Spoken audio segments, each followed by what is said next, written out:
सफल लोगों की, सक्सेसफुल लोगों की जो टॉप हैबिट्स है उनमें से एक चीज कॉमन है और वो है धैर्य, पेशेंस।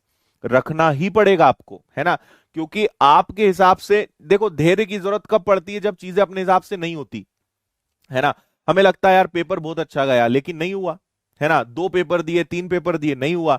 तो यहाँ पेशेंस काम आता है। वो होता है ना 3 इडियट्स वाला, all is well, all is well, ठीक होगा, ठीक होगा, है ना। एफर्ट्स लगाते रहो, कर्म करते रहो, फल की चिंता मत करो। अपना काम ईमानदारी से करो, अपने एफर्ट्स ईमानदारी से लगाओ, है ना। रिजल्ट्स क्या आ रहा है उसका फर्क आपकी मेहनत पर नहीं पड़ना चाहिए, है ना। अगर रिजल्ट नहीं आया है, क्रैक नहीं हुआ है, मुझे एक बात बताओ, 1 नंबर से रह गए, 5 नंबर से रह गए, पर किसी और का तो सिलेक्शन हुआ ना, हमारा नहीं हुआ है, मतलब कुछ कमी रह गई होगी। तो लोग क्या सोचते हैं, अरे यार मेरा तो कुछ होता ही नहीं है। आप उसको ऐसे सोचो ना कि अपने अंदर कमियां हैं, हमें उसको और इंप्रूव करना है, अभी और काम करना बचा है, और मेहनत करनी पड़ेगी, फिर अगली बार वापस खड़े होंगे, फिर अगली बार एग्जाम देंगे, फिर अपने आप को प्रूव करके दिखाएंगे, या तो सिलेक्शन होगा या नहीं होगा। नहीं होने का मतलब ये कभी नहीं होता है कि आपका सिलेक्शन नहीं हो सकता।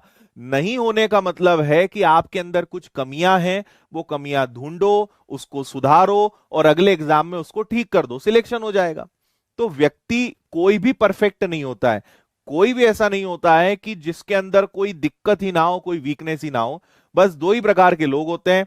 कुछ लोग बड़े सिंपल होते हैं लाइफ में कि हाँ यार मैं कभी परफेक्ट नहीं हूं ना हो सकता हूं, कमियां आएंगी, समझेंगे, दूर करेंगे, आगे बढ़ते जाएंगे। कुछ लोग ये मानते हैं कि मेरे अंदर सुधार की कोई जरूरत ही नहीं है, सुधरने की जरूरत मेरे दोस्त को, सुधरने की जरूरत मेरे पड़ोसी को, आई एम परफेक्ट, मुझे कोई सुधरने की जरूरत नहीं है। वो इंसान कभी कुछ नहीं कर सकता, है ना।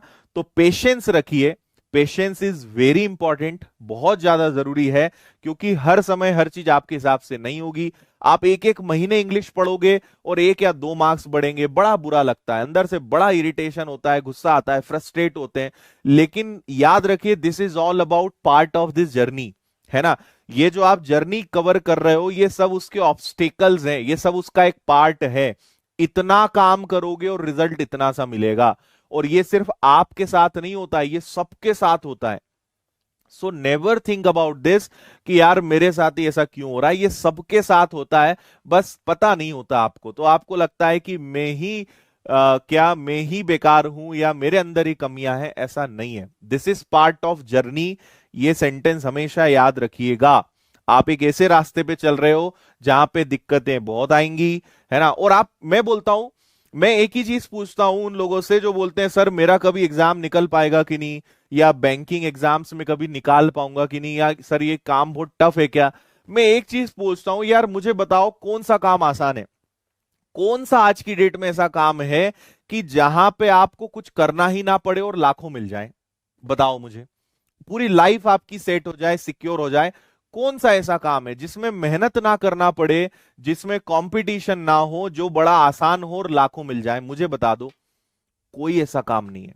आप जॉब कर लो, प्राइवेट जॉब कर लो, गवर्नमेंट जॉब कर लो, बिजनेस कर लो, है ना, एंटरप्रीनियरशिप कर लो, आप कोई स्टार्टअप कर लो, मुझे आप बताओ कौन सा काम आसान है? कुछ भी आसान नहीं है। हर जगह कंपटीशन है, हर जगह मेहनत करनी पड़ेगी, हर जगह ऑब्स्टिकल्स आएंगे, हर जगह डिफिकल्टी है, हर जगह चैलेंजेस है, हर जगह आप 4 चीजें करोगे तो एक होगी, 3 बिगड़ेंगी, हर जगह यही चीज है। तो आप फंडा समझो, है ना। ये सब पार्ट ऑफ हमारी जर्नी है, पार्ट ऑफ लाइफ है, इन्हें हमें समझना पड़ेगा, झेलना पड़ेगा और इनका सामना करना पड़ेगा।